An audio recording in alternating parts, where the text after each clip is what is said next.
نحمده ونصلي على رسوله الكريم اما بعد فاعوذ باللہ من الشیطان الرجیم بسم اللہ الرحمن الرحیم۔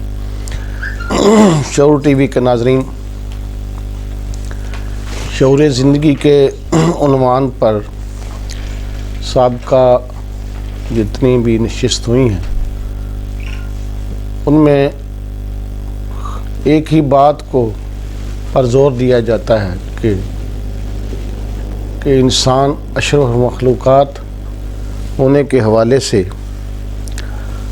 اللہ تعالیٰ کی ذات سے ایک خلافت اور نیابت کا اعزاز حاصل کرنے کے بعد اس جہان میں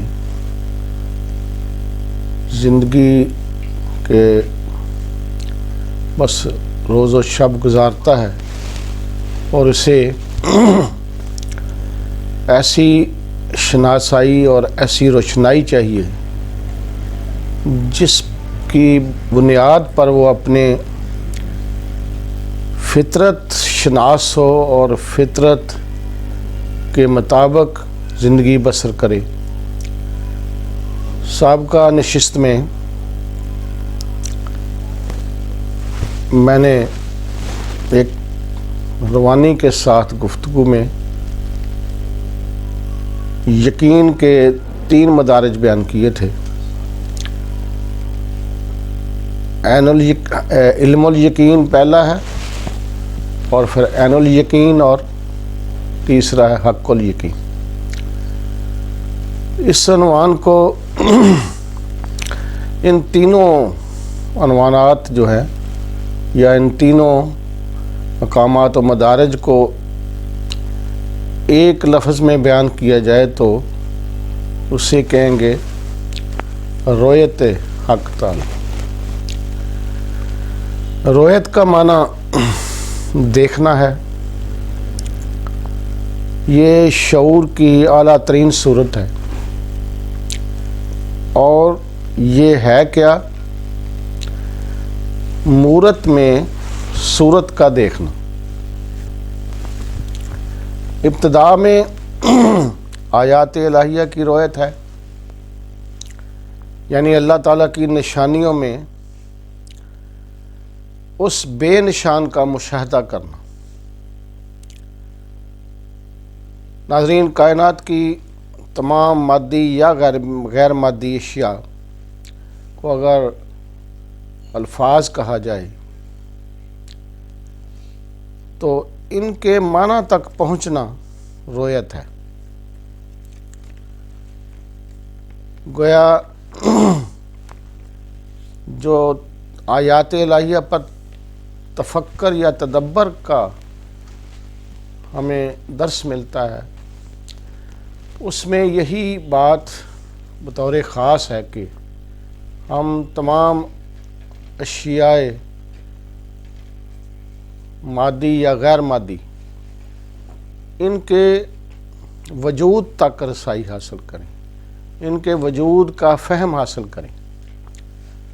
جیسے میں نے کہا کہ اگر ہم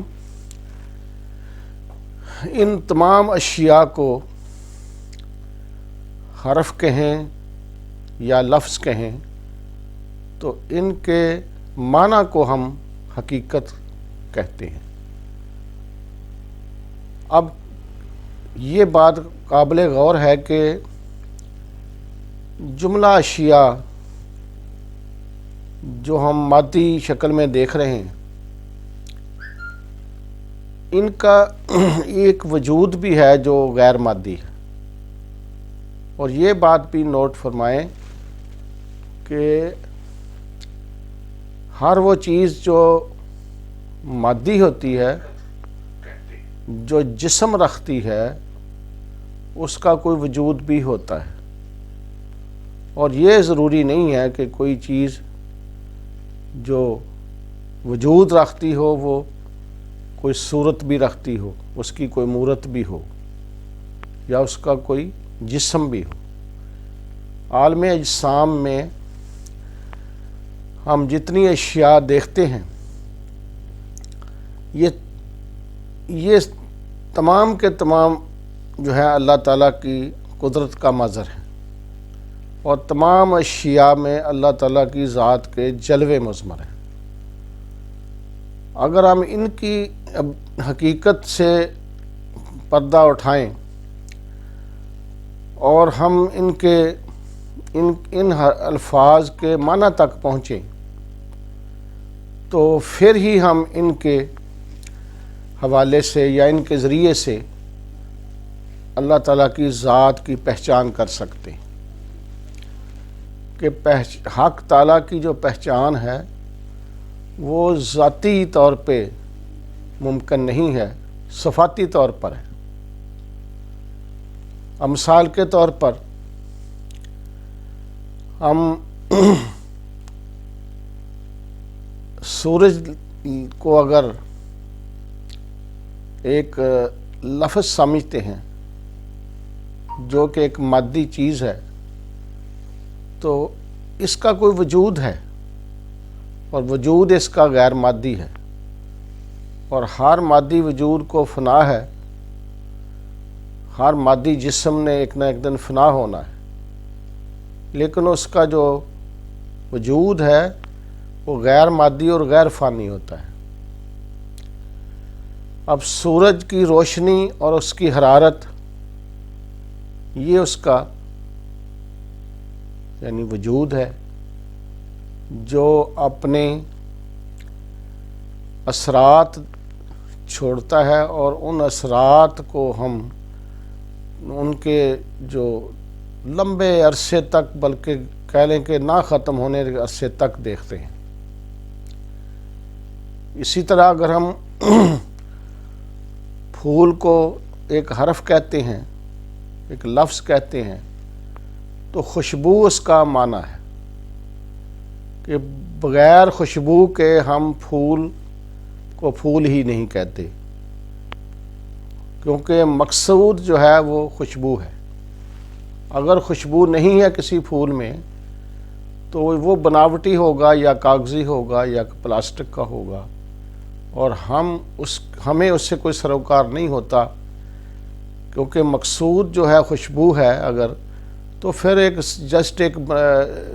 بناوٹ یا ایک خوبصورتی یا ایک آنکھ کا نظارہ کی حد تک وہ اگر کوئی چیز ہے تو ہمارے پیش نظر تو خوشبو ہے، گویا خوشبو اس کا وجود ہے۔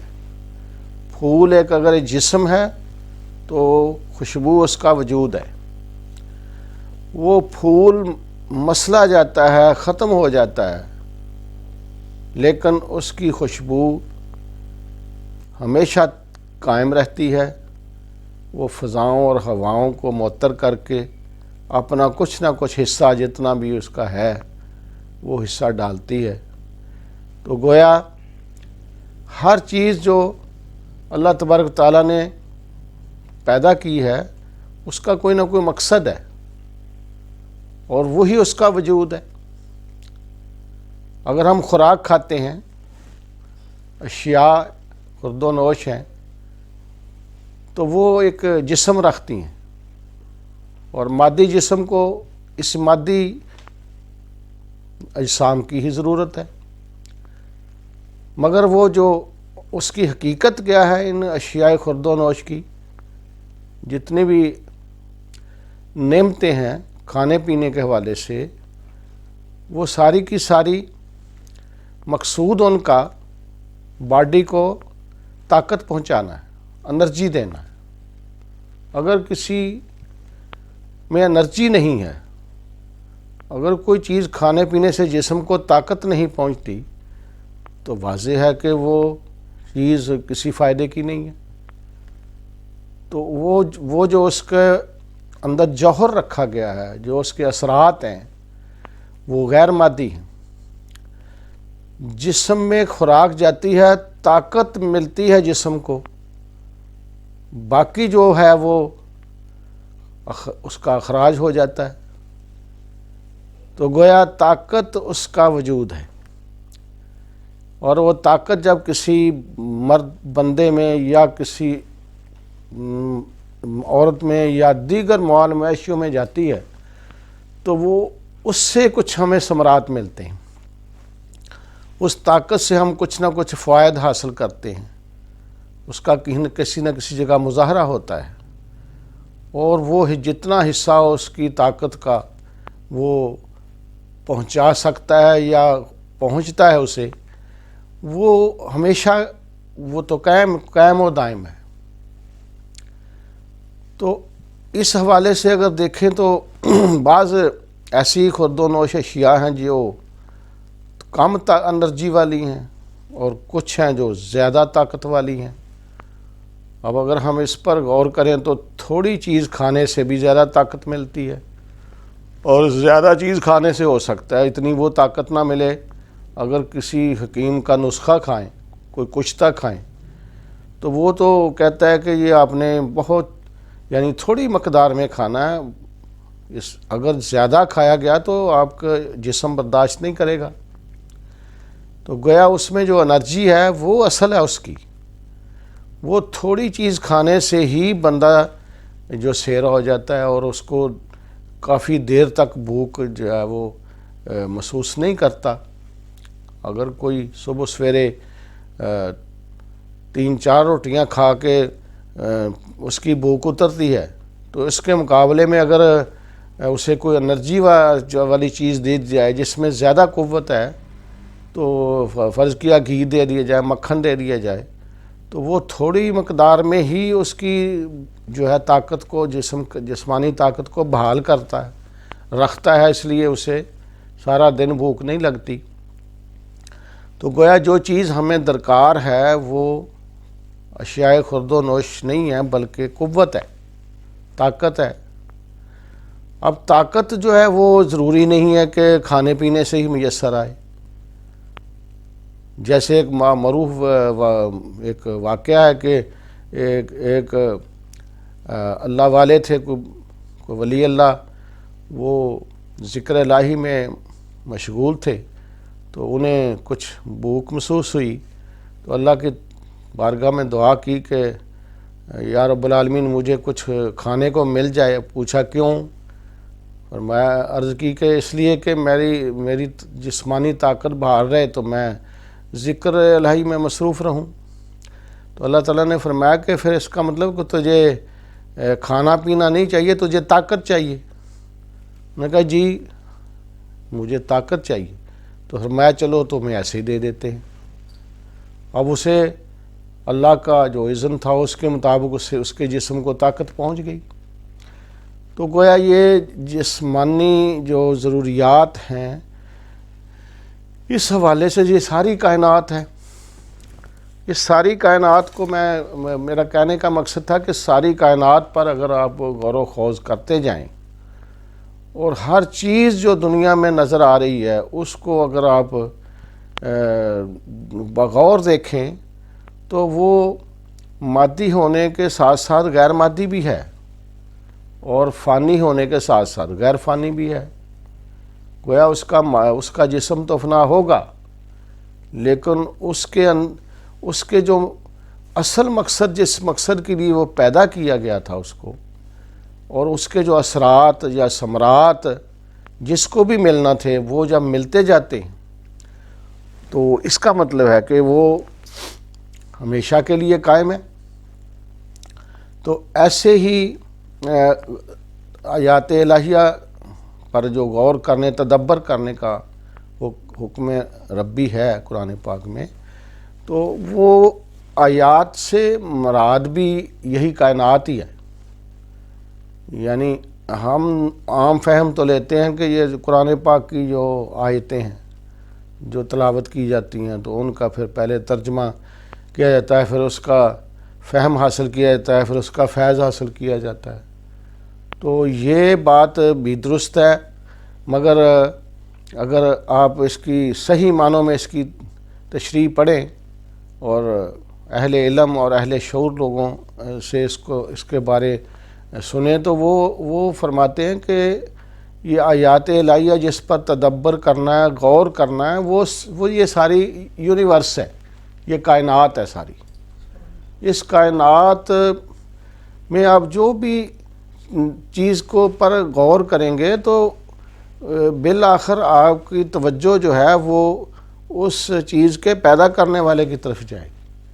اس میں جو خصوصیات ہیں، اس میں جو اس کی افادیت ہے، وہ ساری کی ساری کسی ذات نے اس میں رکھی ہیں. تو اس لیے کہا گیا ہے کہ آپ آیات پر غور کریں. تو اس کو کھلی کتاب بھی کہا گیا ہے، اس یونیورس کو کتاب مبین بھی کہا گیا ہے کہ یہ کھلی کتاب ہے. اب کھلی کتاب اس کا بھی یہی معنی ہے کہ جو چیز سامنے آپ کو نظر آ رہی ہے اور آپ اس کو دیکھ رہے ہیں، اس کا مشاہدہ کر رہے ہیں.